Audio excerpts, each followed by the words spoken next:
Bienvenido, bienvenida. Me pone muy contento verte por acá porque ahora vamos a hablar sobre los 6 errores que cometemos la mayoría de las veces al momento del cierre de la venta y que termina arruinando nuestras ventas en este 2024 y que también lo va a hacer en el 2025. ¿Y por qué te digo que esto termina arruinando y por qué te digo que la mayoría lo cometemos? Porque son estrategias que durante mucho tiempo se recomendaron como óptimas para poder vender. Por eso muchas personas que han tomado capacitaciones de ventas, que han hecho procesos, todavía siguen utilizando esto, pero no se han dado cuenta de que el mercado ha cambiado, de que el público ha cambiado, el consumidor ha cambiado y hoy en día estas estrategias que servían en su momento para poder vender, hoy terminan siendo completamente contraproducentes para nosotros. Lo primero que vamos a hablar es que desde el primer momento hay que estar cerrando.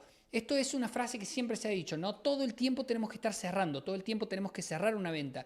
Y hoy nos encontramos con un consumidor que no soporta que estemos todo el tiempo cerrando. Y por eso hoy yo siempre les recomiendo de que desde el primer momento nosotros no tenemos que concentrarnos en cerrar. Nosotros tenemos que desde el primer momento demostrarle al cliente que estamos intentando comprender su situación para poder ver cómo ayudarlo. Y sobre todo, fíjense lo que les pongo acá, hay que tomar acciones para que el cliente nos preste un segundo su atención. ¿Y qué quiero decir con que el cliente nos preste un segundo su atención? Fíjense que hoy la atención de los prospectos, la atención de los clientes, hoy está dividido en miles de estímulos que recibimos a diario, en el teléfono, en personas que nos están hablando, en publicidades que vemos constantemente. Si nosotros como vendedores no somos capaces de despertar un poquito de atención en el cliente, va a ser imposible que el cliente realmente nos vea y tome en serio lo que nosotros le estamos diciendo. Ahora, para despertar la atención del cliente, nosotros no podemos estar hablando sobre cerrar la venta. Para que el cliente nos dé su atención, necesita sentirse comprendido, necesita sentirse que lo estamos escuchando. Y vos te darás cuenta, esto es lo mismo que sucede con un amigo, con una amiga tuya, que si te está contando algo importante y vos estás con el teléfono, la persona no te cuenta más. ¿Por qué? Porque se da cuenta de que no le estás prestando atención. Y eso es lo mismo que sucede. Si nosotros queremos que la otra persona nos escuche, nosotros necesitamos dejar ese teléfono y darle esa importancia. ¿Cómo va a ser con un amigo o con una amiga? Preguntarle, eso te pasó, ¿y cómo te sentiste en ese momento? ¿Y qué fue con eso? ¿Y cómo pasó? En ese momento te vas a dar cuenta que la otra persona, tu amigo o tu amiga, va a empezar a hablar y se va a sentir escuchado. Eso mismo tenemos que generar nosotros con los clientes. Entonces, a veces no estemos pensando en estar cerrando desde el primer momento, sino más bien en generar acciones para que el cliente se empiece a dar cuenta que nosotros somos una persona con quien hablar.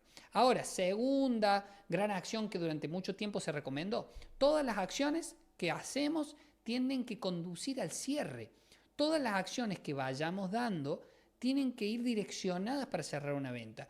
Y hoy en día nosotros no tenemos que pensar solamente en ir rápido al cierre, sino que tenemos que nuestras acciones tienen que dirigirse a que el cliente nos vea como un aliado, nos vea como una autoridad, o sea, nos vea como una persona que le puede recomendar acciones. Entonces, si nosotros durante la presentación lo único que pensamos es tengo que hacer 3 preguntas, que sea una de cualificación, una para saber qué está buscando, una para saber qué quiere y ya con eso directamente le propongo el cierre. Nosotros lo único que estamos haciendo es que el cliente nos vea como un simple vendedor más de todos aquellos a los cuales repele durante todos los días. Y por eso nosotros tenemos que tener una forma, un método de comunicación en el cual nosotros vayamos tomando acciones para que el cliente nos vea como un doctor. Si vos te das cuenta cuando vos vas a un doctor, el doctor te dice que tenés que tomar y vos no le preguntás el por qué.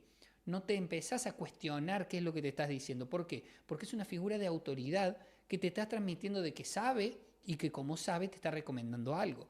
Eso mismo es lo que nosotros tenemos que generar. Ahora, si yo estoy solamente pensando en llevar al cierre a la persona, claramente nunca voy a estar dispuesto a aportar valor para que el cliente me vea como una figura de autoridad en ese proceso. Y eso es algo fundamental que nosotros necesitamos hacer. Por eso yo siempre les recomiendo que tanto para el primer caso como para este segundo caso, es fundamental que tengamos un sistema de preguntas prediseñadas, un sistema de preguntas neuropersuasivas, que busque que el cliente llegue a un convencimiento de que nosotros somos una persona que le puede recomendar, que lo está escuchando y que sobre todo está recomendando algo en consideración de lo que ellos están necesitando hoy.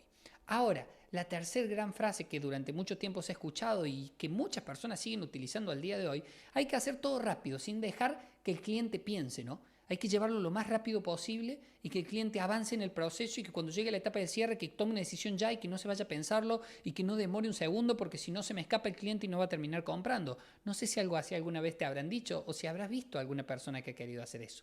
Pero hay una realidad. Si nosotros queremos vender al nuevo consumidor, tenemos que entender de que hacer que el cliente piense termina siendo algo fundamental para nosotros. No es que yo tengo que llevarlo al cliente para que el cliente no piense nada, sino que yo tengo que tomar acciones y tengo que hacer preguntas dirigidas para que el cliente piense efectivamente en eso y sobre todo se compromete emocionalmente con eso. O sea, yo quiero que el cliente se dé cuenta internamente que necesita tomar una acción, que necesita un cambio, que necesita algo nuevo, que está sufriendo, que la está pasando mal, que está perdiendo la posibilidad de conseguir un deseo, no importa lo que nosotros estemos vendiendo.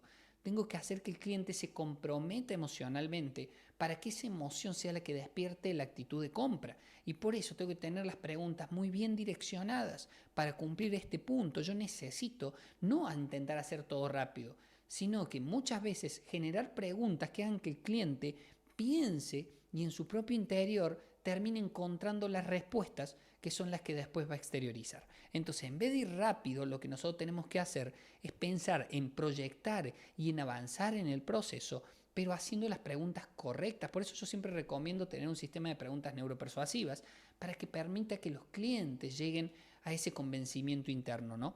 Ahora, una vez que nosotros pasamos eso, vemos otra de las preguntas tradicionales que escucho, que son, bueno, hay que decirle que sí a todo el cliente y después vemos.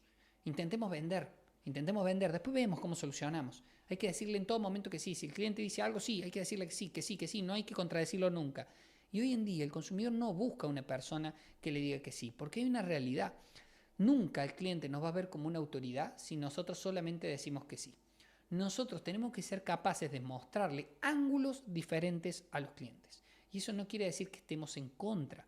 Quiere decir de que si somos una figura de autoridad, si tenemos la capacidad de recomendar y de decirle, mira, creo que el mejor camino que deberías tomar sería este, nosotros tenemos que hacerle ver el porqué y obviamente hacerle ver que estamos fundamentados en lo que estamos diciendo. Entonces, increíble es ponerse a pensar que solamente hay que decirle que sí al cliente si nosotros en realidad necesitamos demostrar que somos valiosos y que nosotros tenemos información para poder ayudar en su toma de decisión. Y por eso tenemos que estar dispuestos a mostrarle a esos clientes ángulos diferentes, formas diferentes de ver lo que están haciendo, acciones diferentes, lugares o cosas diferentes que ellos no están viendo desde su punto de vista. Porque eso es lo que la persona va a mirar del otro lado y va a decir, ah, esta persona me entiende, me comprende, mirá, no se me había ocurrido probar de esta forma. Eso va a hacer que la persona del otro lado te vea y que diga, me parece que esto sabe de lo que está hablando, ¿no? Entonces, no hace falta todo el tiempo decir que sí, sino que tranquilamente podemos mostrarle ángulos diferentes para que la persona confíe en nosotros. Ahora, hay que estar siempre disponibles para el cliente, no importa el horario que me llame, no importa lo que me pida, yo todo el tiempo tengo que estar dispuesto para el cliente. Y esto, que parece algo que sí es necesario que yo esté ahí cuando el cliente quiera comprar, en realidad tiene un problema, que es que la disponibilidad o la ultra disponibilidad tiene dos caras, porque una cara es buena, que sí, estoy disponible para el cliente, pero la otra es que nadie que no sea exclusivo se puede diferenciar. Y yo siempre digo, todo aquello que no es exclusivo termina convirtiéndose en un commodity que es completamente reemplazable. Entonces, si yo al vendedor lo puedo llamar a cualquier hora y en cualquier hora me responde, si yo al vendedor está siempre disponible, por más de que lo haya dejado 1000 veces en visto, por más de que un montón de veces yo no haya hecho las cosas bien y el vendedor sigue ahí constantemente, yo ya sé que bueno, no necesito tomar una acción total, está siempre ahí. Ahora, muy diferente cuando el vendedor también es valioso, también tiene cosas que lo hacen valioso y que lo hacen respetable, ¿no? Por eso yo siempre recomiendo que utilicemos una estrategia, que a veces yo le llamo la estrategia CR7, que es la posibilidad de tener una estrategia para que los clientes también vean que nosotros somos valiosos. Y eso está muy relacionado al tema del desapego, ¿no? Al desapego de no estoy volviéndome loco por intentar venderte. También tengo un espacio, tengo yo también otros clientes, tengo otras prioridades y bueno, vamos a encontrar un espacio para poder también ayudarte, pero no en una disponibilidad total, porque si uno está completamente disponible, es como si a uno se le baja ese valor percibido del otro lado. Entonces es importante que sepamos que hay que estar, pero también tenemos que demostrarle al cliente que nosotros también somos valiosos porque nosotros tenemos la capacidad de ayudar a esas otras personas a que lleguen a otro resultado, a que consigan algo que quieren. Entonces ahí es donde viene la clave. Yo no tengo por qué estar persiguiendo a los clientes si los que necesitan algo de mí son los clientes. Eso es lo que a veces tenemos que empezar a darnos cuenta. Y en el número 6 encontramos que siempre hay que inventar un plazo para apurar al cliente, ¿no? Hay que inventar un plazo para que el cliente tome una acción ahora, y muy relacionado a lo de necesitamos que la persona tome una acción rápida, ¿no? Y acá en realidad nosotros necesitamos tener una urgencia, pero esa urgencia la tenemos que crear en la persona a través de preguntas y sobre todo tiene que ser real. Y ahí me parece importante porque cuando intentemos generar una urgencia que no sea real, vamos a perder todo tipo de credibilidad. Pero también hay otra realidad. Si yo quiero generar una urgencia, pero del otro lado el cliente no está sintiendo esa urgencia, no tiene sentido que yo le ponga un plazo. Yo necesito que haya un plazo cuando yo he logrado que la persona sienta deseo de tomar una acción. En ese momento recién la urgencia hace efecto. Entonces es importante que para generar urgencia yo tengo que utilizar distintos aceleradores y reductores de frenos para que las personas que están del otro lado sientan esa urgencia y digan, no, te ha pasado a vos también como cliente, que sientan eso por dentro de decir, no, tengo que tomar una acción, no me lo puedo perder, no. Eso es lo que necesitamos, pero eso no se genera solamente con un contador hacia atrás. Se genera con que el cliente realmente sienta esa emoción.